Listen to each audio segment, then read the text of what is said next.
Morning student, ધોરણ 9, subject સામાજિક વિજ્ઞાન, ચેપ્ટર 9. વિદ્યાર્થી મિત્રો, ચેપ્ટર 9ની અંદર અગાઉના 2 લેક્ચરની અંદર આપણે મૂળભૂત હકો અને ફરજોની વાત કરી. બરાબર, આપણા જે 5 મૂળભૂત હકો અને સૈદ્ધાંતિકની વાત કરી, આપણે બંધારણીય ઇલાજનો હક એની વાત કરી કે જો એ 5 મૂળભૂત હકો આપણને નથી મળતા તો આપણને બંધારણીય ઇલાજના હક દ્વારા એ હક આપવામાં આવ્યો છે કે આપણે આપણું ક્યાંય શોષણ થાય છે અથવા હક પ્રાપ્ત નથી થતા તો એની સામે અવાજ ઉઠાવી શકીએ, એની વાત કરી ગઈકાલે. અને એ ઉપરાંત આપણે આપણી ફરજો, જેમ આપણે વાત કરી કે સિક્કાની 2 બાજુ હોય છે, હક અને ફરજો. જો આપણા હક હોય તો આપણી ફરજો પણ એટલી જ હોય છે. તો આ વસ્તુની વાત થઈ ગઈ આપણે લાસ્ટ લેક્ચરની અંદર. એ પછી રાજનીતિના માર્ગદર્શક સિદ્ધાંતોની વાત આજે આપણે કરીશું. તો આપણા બંધારણની અંદર રાજનીતિના માર્ગદર્શન સિદ્ધાંતો એ મૂળભૂત સિદ્ધાંતો છે એવું કહી શકાય, કારણ કે આ એ સિદ્ધાંતો છે કે જેના પરથી હાલની તારીખમાં પણ કદાચ આપણું બંધારણ ઘણાએ લગભગ 72-73 વર્ષ થઈ ગયા, બરાબર, પણ આજની તારીખમાં પણ કેન્દ્ર સરકાર કે રાજ્ય સરકારને કોઈ નીતિ નિયમો ઘડવા છે તો એ રાજનીતિના માર્ગદર્શન સિદ્ધાંતો જે છે એમાંથી એ માર્ગદર્શન મેળવે છે. તો આપણે સમજી શકીએ છીએ કે આ જે સિદ્ધાંતો છે, રાજનીતિ માર્ગદર્શન સિદ્ધાંતો, એ કેટલા બધા સોલિડ હશે એવું આપણે સમજી શકીએ કે આજની તારીખમાં પણ આપણી ગવર્મેન્ટ, આપણી જે સરકાર છે એ એમાંથી માર્ગદર્શન મેળવે છે. એટલે ખૂબ જ સચોટ રીતે એને બનાવવામાં આવ્યા છે અને એક કહેવાય ને કે લોંગ થિંકિંગ કહી શકાય કે આટલા વર્ષો પછી પણ આજે આપણને ઉપયોગી છે, તો એ કઈ રીતે એનું થિંકિંગ કરીને એને ઘડવામાં આવ્યા હશે તો આપણે એ સમજી શકીએ કે કેન્દ્ર અને રાજ્ય સરકારના જુદા જુદા જે નીતિ વિષયક ક્ષેત્રોની અંદર કંઈક નીતિ ઘડવી હોય સરકારને, તો એ નીતિ ઘડવા માટે પણ એ આજે રાજનીતિ માર્ગદર્શન સિદ્ધાંતોની અંદરથી માર્ગદર્શન મેળવે છે. ચાહે કોઈ પણ ક્ષેત્રની અંદર નીતિ ઘડવાની હોય, બરાબર, આર્થિક રીતે હોય, આપણે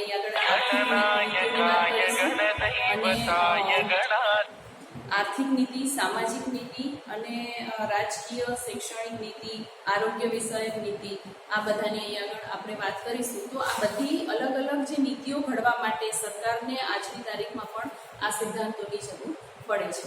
તો આપણે એની વાત કરીએ કે સૌથી મહત્વનો ઉદ્દેશ આ સિદ્ધાંતનો એ છે કે સમાજ એટલે કે દેશની અંદર દરેક નાગરિકનું સામાજિક, આર્થિક અને રાજકીય ન્યાય મળી રહે.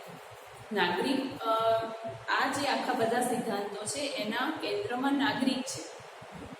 સમજાય છે કે નાગરિક છે એને કોઈ પણ રીતે, ચાહે આર્થિક રીતે હોય, રાજકીય રીતે હોય કે સામાજિક રીતે હોય, ક્યાંય પણ એને અન્યાય ના થાય અને એવી યોગ્ય આખી એક સમાજ રચના ઘડાય રાષ્ટ્રની અંદર. આ જે મેઇન હેતુ રહેલો છે રાજનીતિક માર્ગદર્શન સિદ્ધાંતોનો, બરાબર, કે એમાં પ્રજાની હિતમાં નિર્ણય કઈ રીતે લઈ શકાય અથવા એને કઈ રીતે અમલ કરાવી શકાય કે જેનાથી નાગરિકને ક્યાંય અન્યાય ન થાય. સિદ્ધાંતો આપણને ડાયરેક્ટલી કોઈ કાનૂની પીઠબળ આપતું નથી, બરાબર, એવું ક્યાંય સિદ્ધાંતોની અંદર દર્શાવવામાં આવ્યું નથી કે જેનાથી આપણને કાનૂની સપોર્ટ મળી રહે કોઈ પણ વસ્તુ માટે. પણ કાનૂની ઉપાય પ્રાપ્ત થતા નથી, છતાં કાયદો ઘડતી વખત એને ઉપયોગમાં લેવાય છે. એટલે ઇનડાયરેક્ટલી તો એ પ્રજાના હિતમાં રહેલું છે એવું કહી શકાય. રાજનીતિક માર્ગદર્શન સિદ્ધાંતો છે એ ડાયરેક્ટ કોઈ નાગરિકને કાનૂની પીઠબળ આપતા નથી કે કોઈ સલાહ સૂચન પણ એમાંથી મળી શકતું નથી આપણને કે તમને જો કોઈ અન્યાય થાય છે કોઈ કારણસર તો તમે આવા પગલાં લઈ શકો. એવા કોઈ ઉપાયો એની અંદર દર્શાવવામાં આવ્યા નથી કોઈ સામાન્ય નાગરિક માટે. પરંતુ જ્યારે કાનૂન ઘડવામાં આવે છે અથવા કોઈ નિયમ ઘડવામાં આવે છે રાજ્યસભાની અંદર કે લોકસભાની અંદર, ત્યારે ખાસ કરીને આ જે સિદ્ધાંતો છે એને સાથે લઈને કોઈ પણ કાનૂન ઘડી શકાય છે. સમજાય છે વસ્તુ કે કોઈ પણ નવો કાયદો ઘડવો છે તો આ સિદ્ધાંતોને ધ્યાનમાં રાખવા જરૂરી બને છે. એ વસ્તુ અહીંયા આગળ આપણે જોઈ શકીએ છીએ. જેમ જેમ રાજ્ય વ્યવસ્થા સદ્ધર અને મજબૂત બનતી જાય તેમ ભવિષ્યમાં આ હકો આપતા જવાનો વિચાર બંધારણ સભાનો હતો.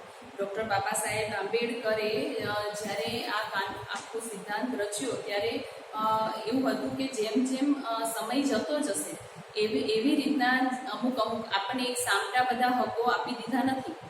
સમજાય છે કે આ જે પણ 5 હકોની અને બંધારણીય ઇલાજ એ છઠ્ઠો હક એમ કરીને 6 હક જે છે એ એક સામટા આપી દીધેલા નથી.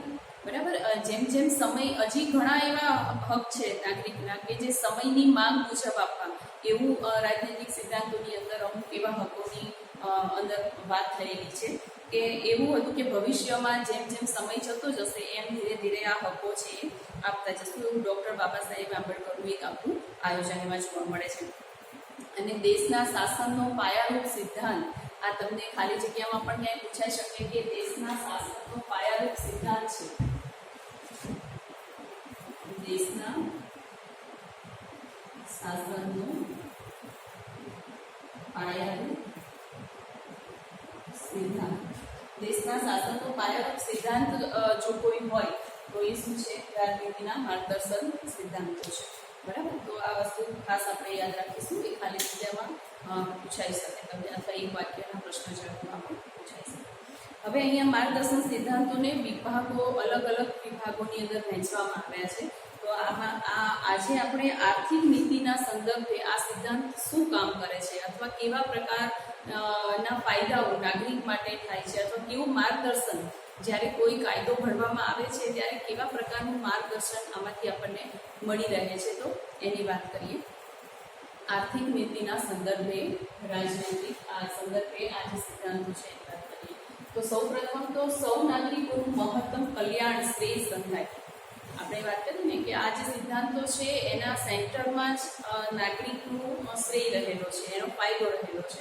તો બધા જ નાગરિકનો મહત્તમ કલ્યાણ શ્રેય સંધાય એવી રીતે ભૌતિક સાધનોની માલિકી અને અંકુશનું વિતરણ કરવાનો આખો એક સિદ્ધાંત આની અંદર દર્શાવ્યો છે કે સૌ નાગરિકોનું મહત્તમ, વધુમાં વધુ નાગરિકોને ફાયદો થાય, એમનું કલ્યાણ થાય, એમનું શ્રેય થાય, એમનો વિકાસ થાય, એ માટે એના ઘડતર માટે ભૌતિક સંસાધનોની માલિકી, ભૌતિક જે સંસાધનો આપણા છે, ભૌતિક સંસાધનો આપણે આર્થિક વિકાસની અંદર જોઈ ગયા. ભૌતિક સંસાધનો એટલે શું? બરાબર, તો એ ભૌતિક જે સંસાધનો જે છે એની માલિકી અને અંકુશ નું વિતરણ કરવું એ એક આનો મેઇન સિદ્ધાંત આપણે ગણી શકીએ. બાકી સંપત્તિ અને ઉત્પાદનના સાધનોમાં કોઈ ચોક્કસ સમૂહ કે વર્ગમાં કેન્દ્રીકરણ ન થાય એનું પણ ધ્યાન રાખવું એ પણ એક બહુ મહત્વનો મુદ્દો છે કે જ્યારે કોઈ પણ વસ્તુનું ઉત્પાદન થાય છે, બરાબર, રાષ્ટ્રની અંદર, તો એની એ ઉત્પાદનની માલિકી કોઈ ચોક્કસ વર્ગ પૂરતી સીમિત ના હોય. એટલે કે આપણા દેશમાં જોઈએ છે કે લગભગ 70% ગરીબીની રેખા, 30% ગરીબો છે અને 70% છે એ મધ્યમ વર્ગ કહી શકાય, કે જે ગરીબોની એક પેરેલલ લાઈનમાં જ આવે છે એવું આપણે કહી શકીએ.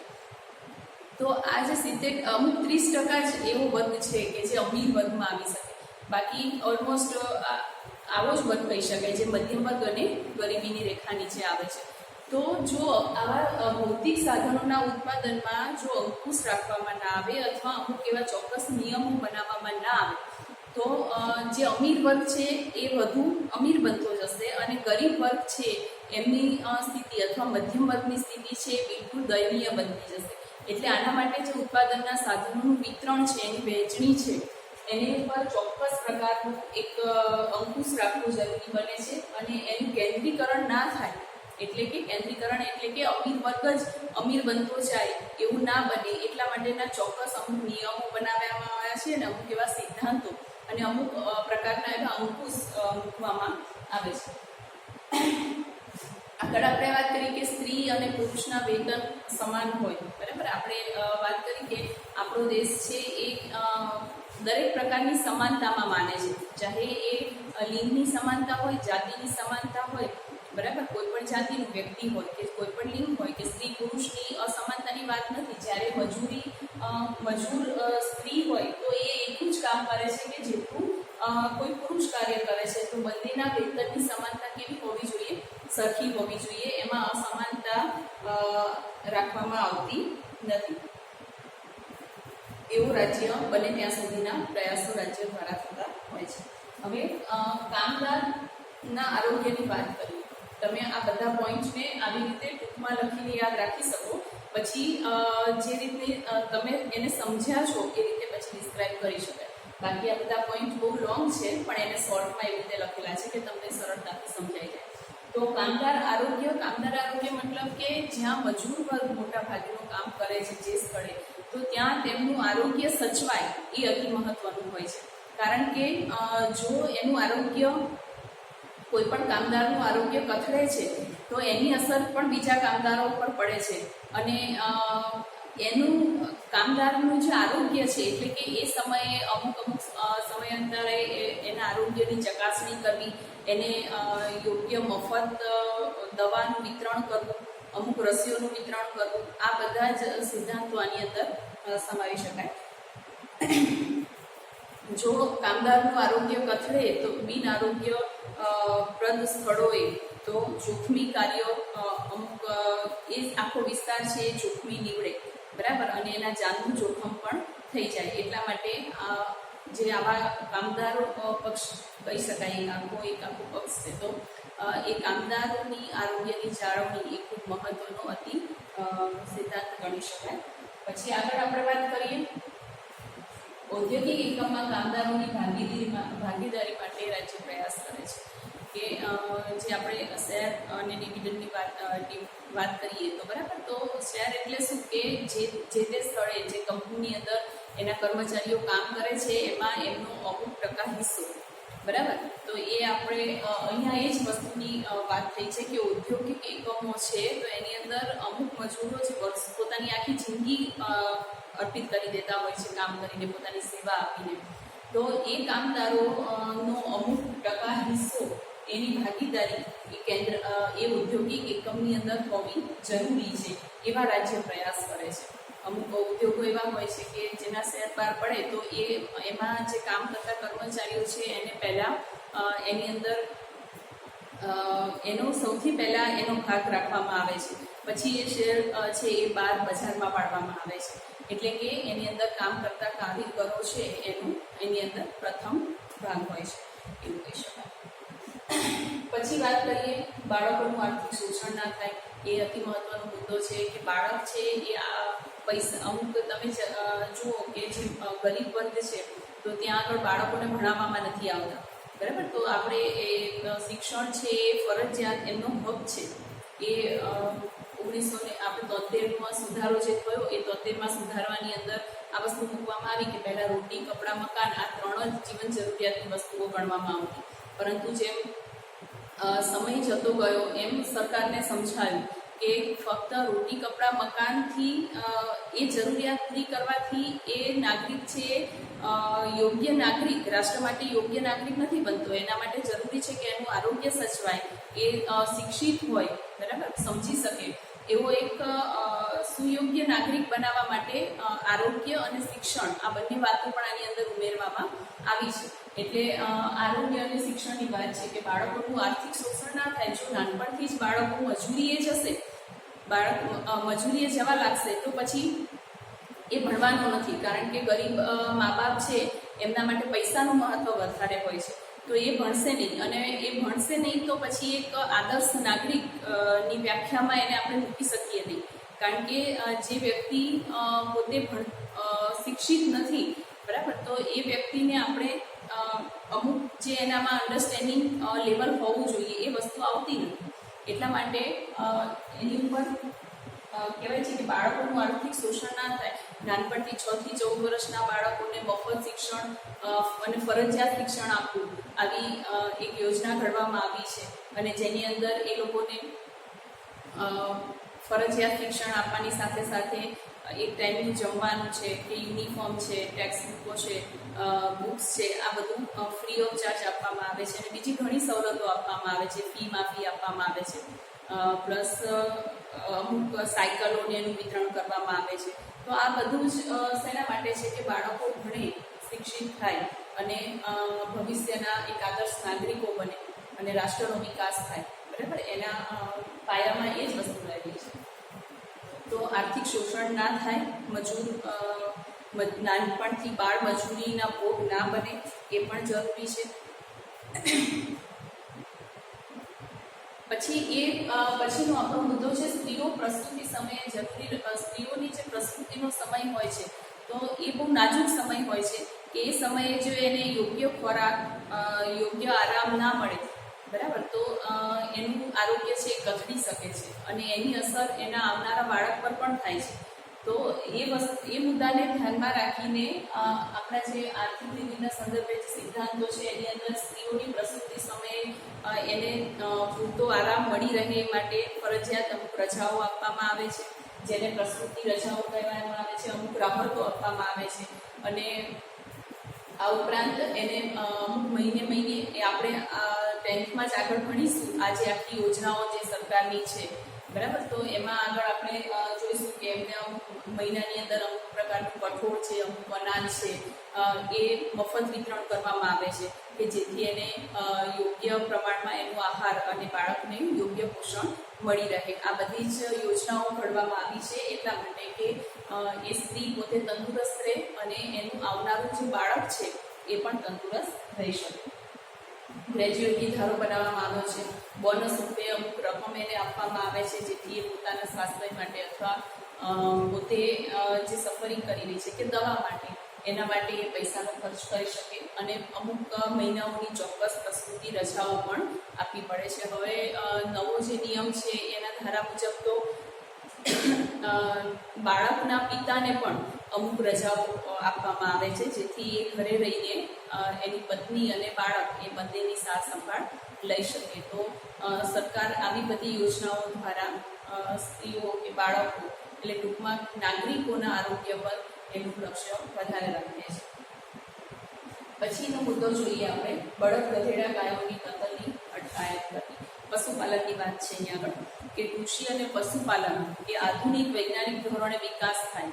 કૃષિ આપણે ખબર છે કે આપણો દેશ છે એ હવે કદાચ ઉદ્યોગોના કારણે શહેરીકરણનો વિકાસ થયો છે, બાકી ટોટલી આપણો દેશ છે ખેતી પ્રધાન દેશ હતો અને એની ઉપર જ વધારે આધારિત હતો.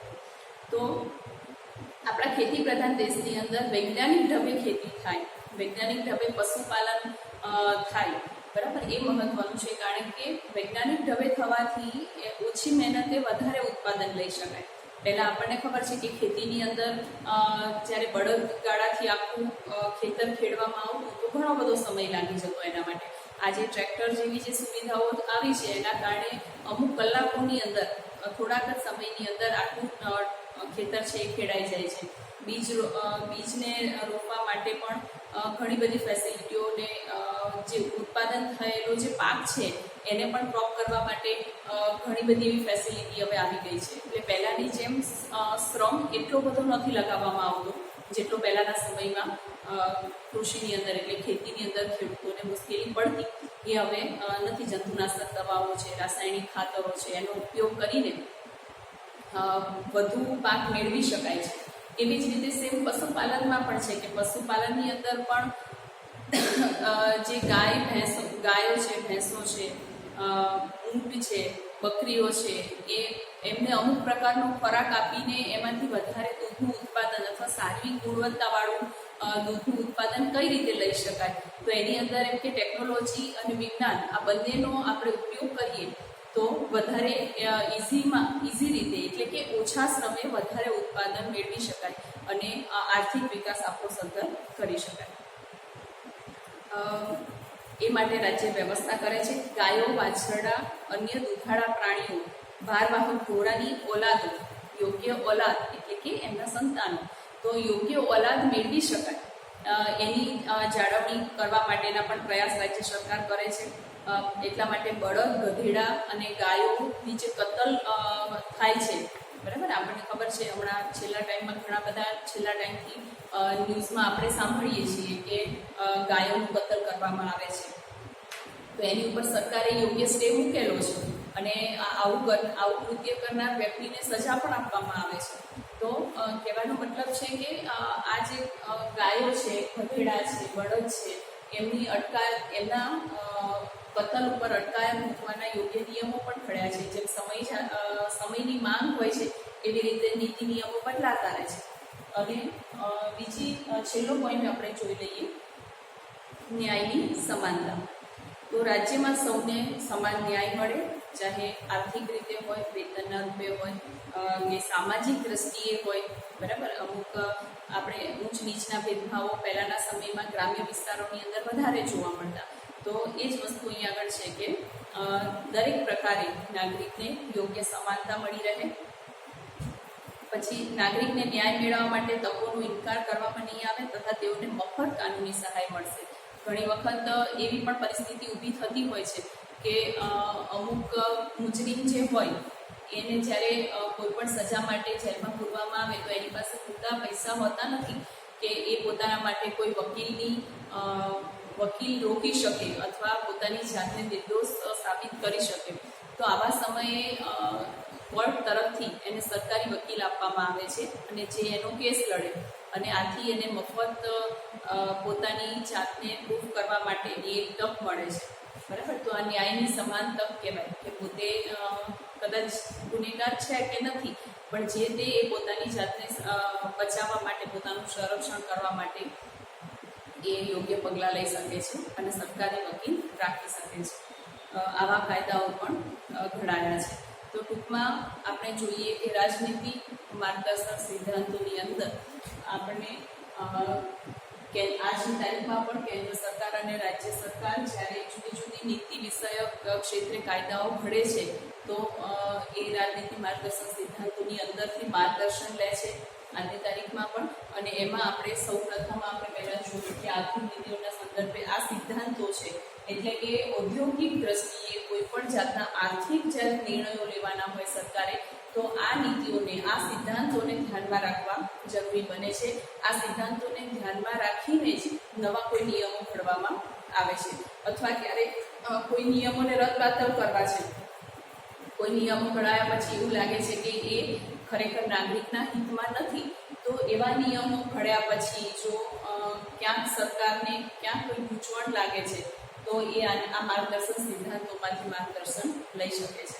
તો આના પછી આપણે સામાજિક નીતિ સંબંધી સિદ્ધાંતો જે છે એની વાત કરશું. રાજકીય અને વિદેશી સિદ્ધાંતો, વિદેશી નીતિની વિષયક સિદ્ધાંતોની વાત કરશું. શૈક્ષણિક અને સાંસ્કૃતિક નીતિ સંબંધી સિદ્ધાંતોની વાત કરશું. એટલે આ જે 4 સિદ્ધાંતો છે એની આપણે નેક્સ્ટ લેક્ચરની અંદર વાત કરશું. આ રાજનીતિના માર્ગદર્શક સિદ્ધાંતો એ બહુ મહત્વનો, અતિ મહત્વનો પ્રશ્ન છે અને એમાંથી આ પ્રશ્ન એક્ઝામમાં પૂછી શકાય આ રીતે કે રાજનીતિના માર્ગદર્શક સિદ્ધાંતો સમજાવો અને તેમાંનો કોઈ એક સિદ્ધાંત, જેમ કે આપણે અત્યારે એક સિદ્ધાંતની વાત કરી કે આર્થિક નીતિના સંદર્ભનો સિદ્ધાંત, તો કોઈ પણ એક સિદ્ધાંત છે એને વિસ્તારથી સમજાવો. મુખ્ય સિદ્ધાંતો જે ટોટલ હું હમણાં બોલી એ બધામાંથી કોઈ પણ એક સમજાવો એવું પણ સમજાઈ શકે. તો તમારે પહેલાં એને ડિસ્ક્રાઇબ આ રીતે કરી શકાય કે એનું મહત્ત્વ શું છે, રાજનૈતિક સિદ્ધાંતોનું મહત્ત્વ સમજાવીને એમાંનો એક સિદ્ધાંત સમજાવો, આવો ક્વેશ્ચન પૂછાઈ શકે. તો આ રીતે તમે એને જોઈ શકો. બરાબર છે. હવે આગળના સિદ્ધાંતોની ચર્ચા આપણે નેક્સ્ટ લેક્ચરમાં કરીશું. Okay, take care, by.